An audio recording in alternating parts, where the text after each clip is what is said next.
السلام عليكم. كثيرا ما يتم التحدث عن حل سياسي في سوريا رغم صدور قرار من مجلس الأمن عام 2018 برقم 2254 يقضي بوقف إطلاق النار والعمل على حل سياسي بين الأطراف المتنازعة في سوريا، إلا أن النظام السوري لم يتجاوب مع هذا القرار. ومع السؤال: هل سيطبق قرار مجلس الأمن أو هل هناك حل سياسي في سوريا؟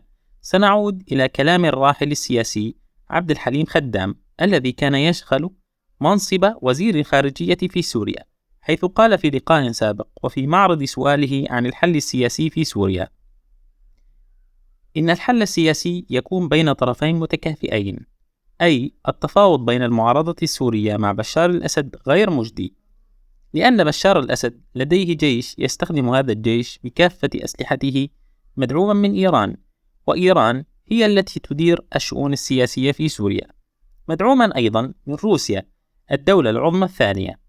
لكن لو سألنا أنفسنا: من يدعم الشعب السوري الذي يتعرض للقتل والتدمير والتهجير؟ لا يوجد. فلا يوجد تكافؤ بين الطرفين لحدوث حل سياسي. هذا ما قاله، وما قاله عبد الحليم خدام هو حقيقة واقعة يجب فهمها والعمل على أساسها.